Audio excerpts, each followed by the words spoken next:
மூன்றாம் படை வீடான பழனி திரு ஆவினன்குடி கோவில் கும்பாபிஷேகம் இன்று மிகவும் சிறப்பாக நடைபெற்றது. கும்பாபிஷேக விழாவில் அரோகரா கோஷத்துடன் ஆயிரக்கணக்கான பக்தர்கள் பங்கேற்றனர். அறுபடை வீடுகளில் மூன்றாம் படை வீடான பழனி திரு ஆவினன்குடி கோவில் கும்பாபிஷேகம் இன்று அதிகாலையில் நடைபெற்றது.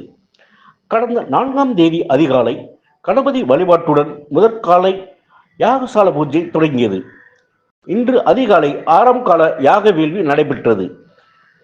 21 யாக குண்டங்கள் அமைக்கப்பட்டு நன்மங்கள இசை, தேவாரம், திருவாசகம், கந்தபுராணம் ஆகியவை ஓதுவார்களால் இசைக்கப்பட்டு 100க்கும் மேற்பட்ட சிவாச்சாரியர்கள் வேத மந்திரங்கள் முழங்க யாகசாலை வேள்விகள் நடைபெற்றன.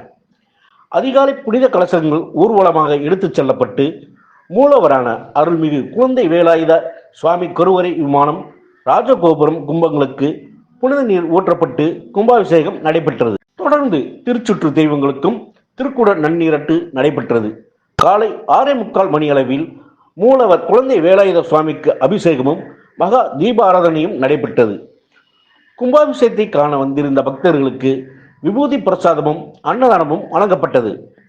கடந்த 4ஆம் தேதி முதல் தொடங்கி இன்று வரை நடைபெற்ற கும்பாபிஷேக நிகழ்வினை ஆயிரக்கணக்கான பக்தர்கள் கலந்து கொண்டு வழிபாடு செய்தனர். இந்நிகழ்வில் தமிழ்நாடு இந்து சமய அறநிலையத்துறை அமைச்சர் சேகர்பாபு, உணவுத்துறை அமைச்சர் சக்கரபாணி, பழனி சட்டமன்ற உறுப்பினர் IP செந்தில்குமார், அறநிலைத்துறை அதிகாரிகள் உட்பட ஆயிரக்கணக்கான பக்தர்கள் கலந்து கொண்டனர். திரு ஆவினன்குடி கோவில் கும்பாபிஷேக விழாவில் பங்கேற்ற ஆயிரக்கணக்கான பக்தர்கள் முருகனுக்கு அரோகரா என்ற கோஷம் எழுப்பி முருகனை வழிபட்டனர். பழனியிலிருந்து செய்தியாளர் நாகராஜன்.